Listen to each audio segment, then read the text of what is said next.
어제 경기 화성의 리튬 배터리 화재 현장을 찾았습니다. 끔찍한 광경이었습니다. 다시 희생자분들의 명복을 빌며 유가족들께 위로를 보냅니다. 한국에는 산업안전기본법과 중대재해처벌법이 있습니다. 그중 산업안전기본법은 위험의 외주화를 막아보자는 것입니다. 일명 김용균법입니다. 위험한 작업에는 도급을 금지하고 도급인에게 산업재해 예방조치 의무를 확대토록 했습니다. 안전조치를 위반하는 사업주의 처벌을 강화토록 했습니다. 중대재해처벌법은 인명피해를 발생하게 한 사업주, 경영 책임자, 공무원 및 법인 처벌 등을 규정한 법률입니다. 김용균법은 저로서는 개인적 소회가 있는 법입니다. 2018년 12월 당시 자유한국당 등은 김용균법 통과를 고리로 청와대 민정수석이었던 저의 국회 출석을 요구했습니다. 저는 대통령의 지시에 따라 국회에 출석했고 김용균법은 국회 본회의를 통과했습니다. 두 법의 취지는 모두 사람 목숨을 귀하게 여기고 지키라는 것입니다. 하도급 직원도 똑같이 안전해야 한다. 노동자가 다치거나 숨지면 사장이 책임져라 라는 것입니다. 그런데 윤석열 정부가 어떻게 했는지 기억나십니까?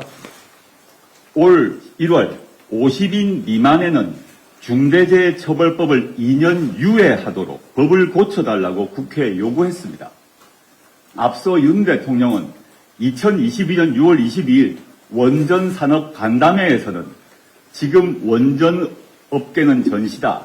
전시에는 안전을 중시하는 관료적 사고를 버려야 한다라고 말했습니다. 안전보다 돈을 우선시하는 물신주의 발언입니다. 이게 이 정부가 사람을 대하는 태도입니다. 혹시라도 기업에 어려움이 갈까봐 사람이 숨져도 처벌하지 말아야 한다는 것입니까? 윤석열 정부가 매기는 노동자 목숨값은 사업장 규모에 따라 다릅니까? 그러니 사업장 안전사고는 끊이지 않고 작은 기업, 하청업체 직원들만 희생되고 있습니다. 이 정부가 계속되는 한 반복될 것입니다. 그랬던 윤석열 대통령이 어제 화재 현장에 와서는 다시는 이러한 사고가 재발하지 않도록 유사업체에 대한 안전점검과 재발방지 대책 수립에 만전을 기하라 이렇게 말했습니다. 불과 5달 전 자신이 한 말을 뒤집은 것입니다. 세상에 이런 양두구육 19위원 정권이 어디 있습니까? 그 두 얼굴에 몸서리가 쳐집니다. 정부는 화재 사고 원인과 책임 소재를 따져 사업주나 법인 등의 문제가 있다면 분명히 벌여야 할 것입니다. 윤석열 대통령이 어제 6.25 전쟁 기념식 발언 중 제대로 들었나 하고 의심이 가는 내용이 있었습니다.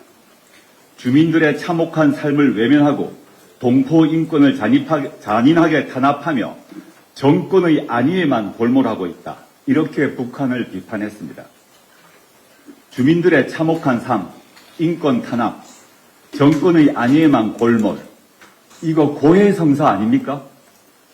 북한을 비판만 했지 자신은 안 돌아보는 것 같습니다. 북한 정권 비판으로 자신의 무능과 실정을 감추려는 수법은 이제 먹히지 않습니다. 그런 와중에 윤석열 대통령이 민생 토론회를 재개했습니다.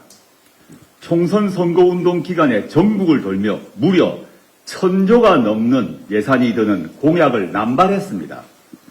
예산을 어떻게 확보하겠다는 말도 안 합니다. 지금도 마찬가지입니다. 그러니 약속이 지켜질지 아무도 모릅니다. 대통령 자신도 어떻게 지킬지 모를 것입니다. 역대 최고 빚쟁이 정권이 됐으니 예산 보따리는 함부로 풀지 못할 것 아닙니까? 민생 토론회를 수차례 하고도 민생이 이 모양인데 이번에는 무슨 목적으로 토론회를 하는지 궁금합니다. 민생은 참혹한데 인권 탄압을 일삼는 윤석열 정부가 정권 안위를 위해 빌공짜 공약을 내놓는 형국입니다. 경고하는데 용산 방탄을 할 목적이라면 당장 그만두십시오. 거짓말은 지금 해놓은 것으로도 넘칩니다.